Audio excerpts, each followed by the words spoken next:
Okay, so we have a new episode of Legends and Leaders, and today it's great to have Julian here. Julian, you're the CEO of Doodles. You've been one of the most innovative people in the blockchain space, in the NFT space, trying to make a media brand that can cater towards everybody and bring really unique, interesting, fun IP with stories behind it to the masses and create really unique experiences. And some of what you're doing is kind of like a different version of Disney through the activations you've done. They're colorful, they're fun. I've had the opportunity to partake in them. So I'm excited to have you here and to get into your story. Yeah, man. Thank you. Thank you for having me. Big fan of some of the podcast work that you've done already. A couple of my friends have joined in the past, so that's it's pretty cool to be in good company. But good stuff, man. Appreciate the warm welcome. Thanks.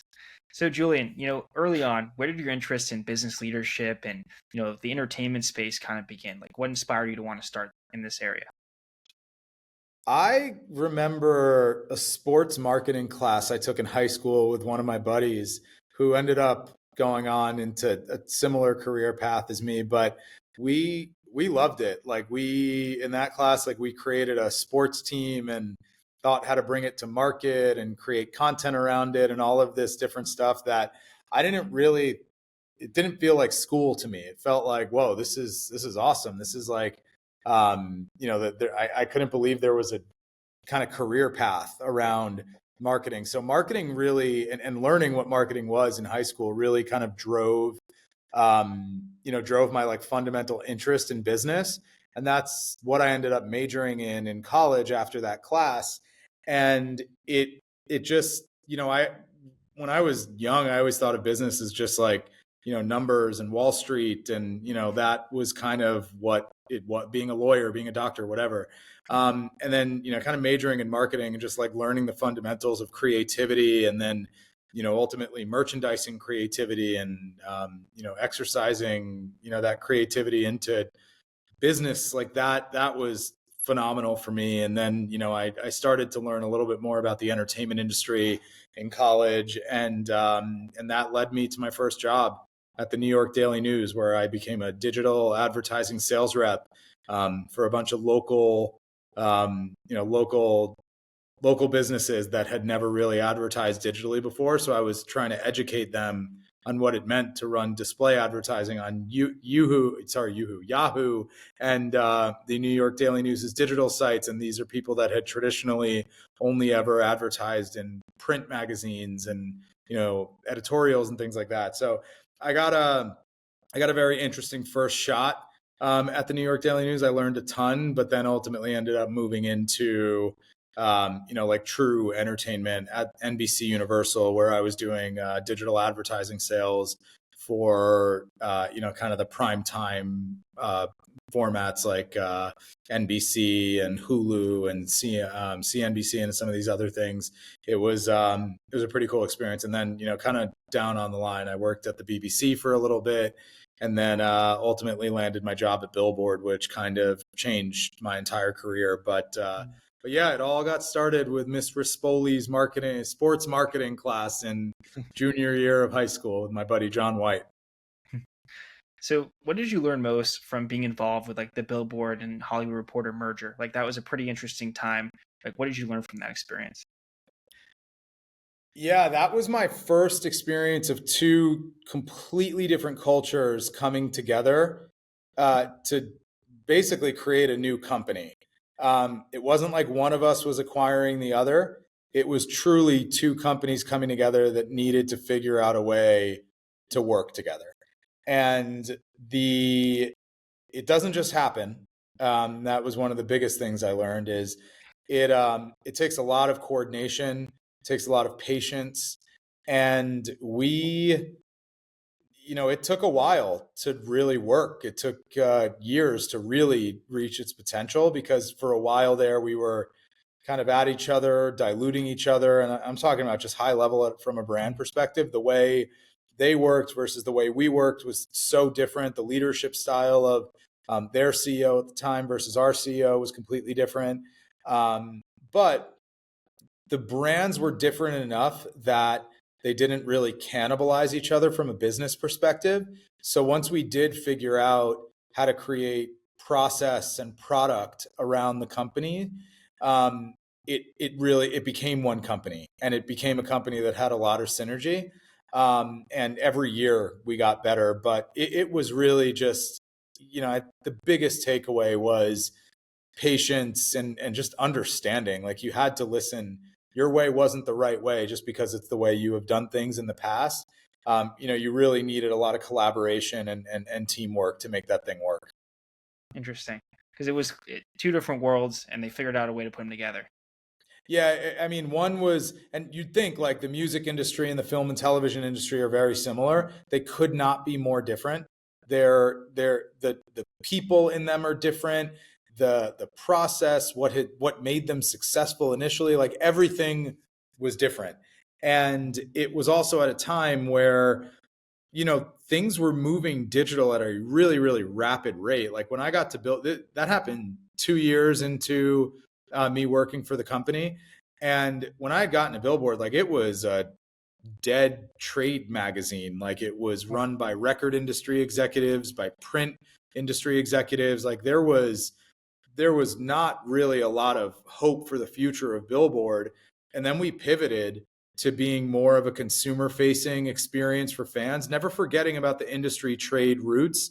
Like we continued to invest there, but we opened up the purview of the company to actually reach music fans, because we were, we were getting interviews and content and like exposure to the biggest artists in the world, and they were giving us exclusives that like no one else was getting. So I remember like in my interview process thinking, does Billboard even realize how much they have when they have a YouTube video of Justin Bieber racking up 50 million views doing an acoustic version of his song at their studio, and then another one with Bruno Mars, and then another one with Taylor Swift, and another one with Ed Sheeran, and they weren't doing anything with it. So once I got there, we started to really think about social and digital and consumer facing live experiences, and we just changed the content framework of the company. And because we weren't reliant on print revenue, because the music industry disruption happened before the print industry really started to bleed, Billboard's business kind of evaporated long before Hearst and Condé Nast and all of the big print companies. So, and it was also a little protected because it was industry. But you remember, like, the record companies for a long time were in very, very precarious times. Like they were in hot water. They weren't making the kind of money that they had made when, before things went digital. And then, streaming revenues started to catch up, and the industry ultimately ended up coming back. But Billboard had this like incredible blank canvas to completely reinvent itself. So my focus wasn't to stop the bleeding. How do you stop all this revenue going out the door? There was no revenue when I got there. So we were able to build product in digital native ways and revenue and monetization opportunities in digital native ways, which, if you're in digital media from 2010 to 2024, the key trait is being nimble. Like, one year it's Twitter, the next year it's Facebook, the next year it's this, the next year it's that, the next year it's like major homepage takeovers. Like the whole idea around how you monetize the digital media brand changed every single year. So the skill that I was able to get at like the most important time in my career was really understanding the music business and leveraging the music business to create consumer advertising opportunities wherever that stuff actually occurred. Sometimes, like I said, it was on Twitter. Sometimes it was on Facebook. Sometimes it was on our website. But being in digital media, you really needed to pivot frequently and not overcommit in a way that was just going to catch you flat-footed, when things inevitably did change. If it's one hallmark of this time in the media business, it's change. Change has been the biggest thing that I've had to learn since coming into my career. Do you think that the reason you were chosen to be president there was because you had the foresight that, hey, we really need to adapt to digital. We've got a lot of value here. We have the prestige of the brand, but we need to be more forward thinking, and that they recognize that in you? I didn't start as the president there. I think eventually that's kind of what led to it, because I was very unafraid to try things differently, even if it meant like kind of like me being held solely accountable, and and making sure that like I was the one that ultimately answered for a lot of decisions. But I started just as like an individual sales contributor at Billboard, and I was selling digital media advertising. And I'll never forget, the first campaign I did was super simple. This was before like branded content became a buzzword, and we like they had never really sold a big digital advertising campaign. And one of my clients coming over from the BBC and NBC was Samsung. And Samsung was coming out with their Galaxy S3 phone. And that was a really hyped launch for people that remember it. It was like a lot of new features, like stuff that you just hadn't seen in smartphones yet, specifically tied to the camera and recording capabilities and things like that. And we had the Billboard Music Awards right around that time. And they were releasing this phone, and their tagline was "the next big thing," if you remember. Mm-hmm. And my idea was like, hey, let's shoot a video series at our studio that creatively is themed the next big things in music. And we just get a bunch of the hot artists that are coming up, have them do acoustic performances and interviews. And we title the whole thing "The Next Big Things." We shoot some content on the Samsung phones. And now Samsung is featured in like music video content with artists that are like really trending. They loved the idea. They bought it for, I think it was like $500,000 at the time. And it blew everybody at the company away. They'd never seen a digital media deal like that. And it just changed the entire trajectory of the company. We ended up bringing Samsung in to sponsor the Billboard Music Awards because our longtime sponsor, Sony, had fallen out. And it became this kind of thing where we just like really tailored our advertising and branded content approach, and we started to drive a ton of value for brands. And then we got really good at distributing that content on social media.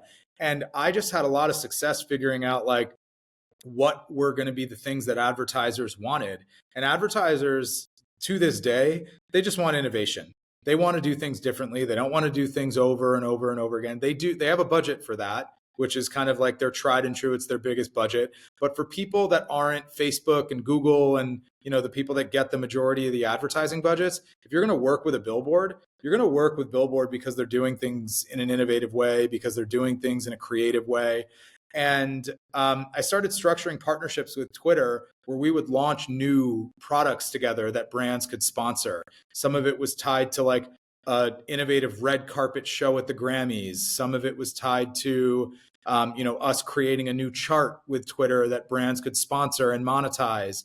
And all of these things were things that benefited the company because we created new distribution for our brand, but we also built in ways for other brands to sponsor it. And we built monetization opportunities for ourselves. So my kind of like business development hat, and just like eagerness to be ahead of the curve and like kind of moving where the puck was going and not where it already was I think what ultimately landed me in a position to kind of get promoted very, very quickly. I got promoted within a year of working there. And I went from being a VP of brand partnerships to running all of marketing, branded content, sales, and then that led to kind of executive leadership. We acquired companies, we merged, we've done, we did a few big things in that regard. And then eventually landing the role of president, which, was more than just being president of Billboard, but it was, I think it really just ties back to kind of like my eagerness to try and do things differently and to try and anticipate where media and IP development is going, which is ultimately what led me to Doodles. It's no different. Yeah. I mean, I was going to ask, like, you seemed like you had a great job. You were having, interesting impact. You were being innovative. Why leave that position and go to Doodles? I mean, Doodles is not as proven as Billboard. Yeah. I mean, it surprised a lot of people. A lot of my peers surprised my family like crazy. And nobody understood it. Because Billboard, as innovative as we were being, we were a 100-year-old brand. It was very easy to understand like what Billboard was. And the thing that really led me there was the same thing that drove me at Billboard. Like I was a builder, a business builder, a reinventor of IP. And at Billboard, we did things so differently than the rest of the space. And it's why Billboard is thriving today and companies like Vice are not, and companies like BuzzFeed are not. And we kind of all, they came to be in the time that Billboard was reinventing itself. And the idea of like, not just growth for the sake of growth, but growth for the sake of like long-term sustainability of a business, that is what drives me more than anything. And I kind of came into this space by seeking to do that at Billboard even more. I remember buying crypto, sure, like that wasn't ultimately what made me think I need to leave and go work in this space full time. NBA Top Shot really changed my perspective on the blockchain and frankly introduced me to it. I shouldn't even say change my perspective. What I saw was an IP in the NBA building consumer engagement tools and experiences and monetizing their IP in a brand new way that nobody had ever thought of, and a way to create collecting experiences that were online. That was fascinating to me. And we had a problem with our Billboard charts for a long time, in that the basic utility of the charts is it's the official scoreboard. The music industry, it is the one chart ranking that takes all of the data into account and basically creates like the final scoreboard of music, the official ranking in music. And the way that it would be celebrated was like Drake hits number one, Dua Lipa hits number one, whatever it is. They screenshot the chart, they share it on Instagram, and then their fans comment, yay, awesome, so proud of you, whatever, right? Maybe the record label makes them a plaque and they give it to them backstage at a concert. Billboard was nowhere in that, other than our IP was attached to a post, and we already had exposure with all the artists and all the fans. Everybody knows what Billboard was, but we were kind of missing out on a key part of that engagement. And it wasn't even that deep between the artist and the fan. So I just thought to myself, like, the NBA is monetizing moments. They're creating opportunities for fans to collect moments. They're creating opportunities for some of the biggest stars in the world to know who their biggest collectors are. We can do that with the charts. We have that much content. They refresh every week. Some of them refresh every hour. How do we build Top Shot for the Billboard charts? And that's how I got started in this space. I met with Roham at Dapper pretty early on. Andrew Gertler, who is Shawn Mendes' manager, kind of talked to him about it a little early because he was very in this space. And we got introduced to a couple developers. And we ended up seeding, us and Dapper ended up seeding a company, at the time, and they built a whole company out of it, and they helped me start building the Billboard, the Billboard Chart Stars platform. And in that experience of like learning the space and networking, I got introduced to a lot of people. I ended up meeting Scott, from Doodles. I ended up meeting a couple of the other founders, and it kind of coincided with a time where like, they had started this NFT project, but they didn't really have a good idea of how you take it from NFT project to entertainment company. And it was at a time where they were getting like drilled by everybody. Everybody was trying to sign them. Everybody was trying to work with them. They didn't know what to make of what. So I just started helping them out a little bit in January of 2022, giving them a little bit of advice. And this is like a couple months after they launched. And it coincided with that crazy venture capital flurry of opportunity for NFT projects and Web3 infrastructure. And it was kind of a really interesting opportunity for me to really take the dive, full on partner with these guys and start building an entertainment company around the Doodles IP. And that, to me, the IP is ultimately what drove me there. Like Scott's work, Burnt Toast work, is truly remarkable. I think people are going to look back at him one day like he's the modern day Dr. Seuss. And I think anybody looking at the artwork of Doodles, like the one thing that everybody can kind of agree on is like, it's very nice to look at. It's really strong IP. And that's ultimately what led me to this space. And the simple, question I had in my mind is like, am I going to try and drag traditional media into the future, or am I going to go try and create it? And that's what made me take the jump. And, I think the rest has really been history. So you talk a lot about like how the IP, Julian, was so important to your decision. So one of there's different aspects of IP. One of which is the narratives behind the characters, creating a universe with the IP, so you can have something really robust. Like, where do you see the future of Doodles IP going, and how do you think you can really build the right types of stories behind these characters and really make into something that is like a Disney? Yeah, so I think it's creating a new playbook. Like in my opinion, right now, the media model is pretty broken. If you really think about where attention lives in our society, it's not in the traditional media flywheel. It's moved to social. It's definitely moved to streaming. The technology companies have won the streaming wars, right? Like Netflix, Amazon, YouTube, et cetera. And the cost of user acquisition for media IP is really high. It takes a lot more than it used to drive people into a new franchise. And because of that, what you're finding is it's hard for media incumbents to create new IP, and it's hard for independent franchise owners to have a fighting chance of that.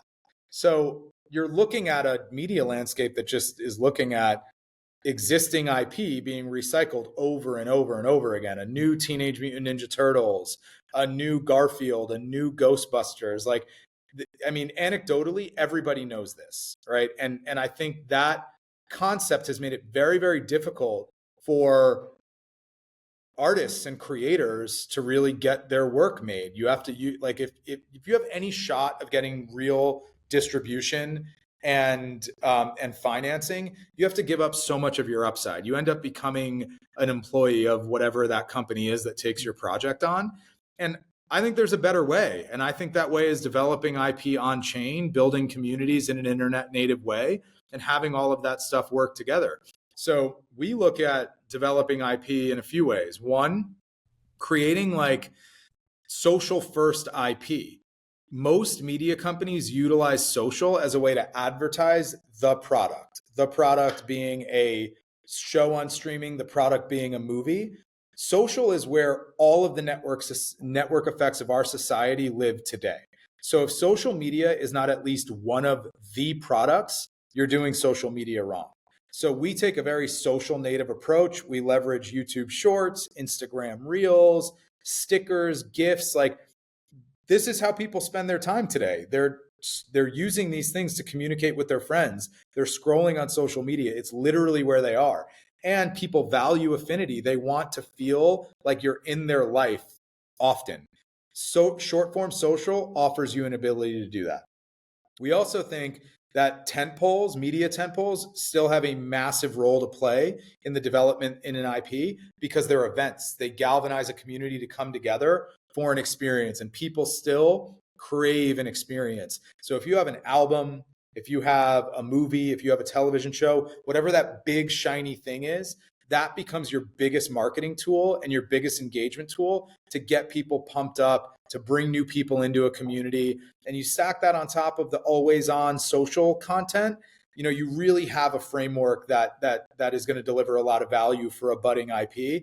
And then user generated content. Like, that's a hallmark of any major franchise today. Think of Marvel, think of Game of Thrones.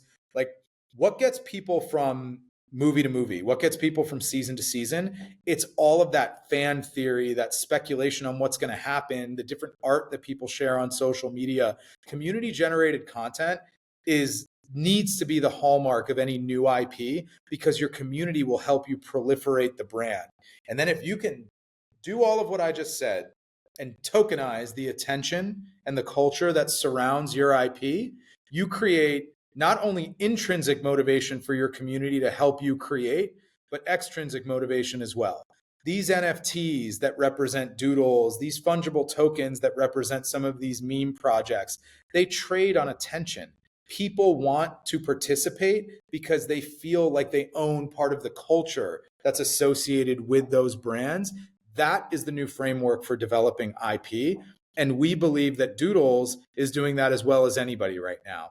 We're in our early days. We're transcending the existing Web3 echo chamber, and we're bringing new people into a Web3 native brand. And once our product really hits its stride, our product called the Studio, we're going to be able to onboard millions of people that we're attracting through our content, through our tentpole media, through our partnerships, and they're going to become on chain in really seamless and native ways and start to become part of this new flywheel that we think we're creating. So We think you need a direct-to-consumer platform. We think you need to gamify the fandom experience. And we're building a lot of those tools to kind of offer new ways for people to develop IP. And like we look at it like, if developing comic book IP is done one way, and there's a playbook for developing graphic novel IP and movie IP, developing IP in this internet native, crypto native way is going, I don't know what it'll be called one day, but we know that Doodles will be one of the first ones that's ever done it.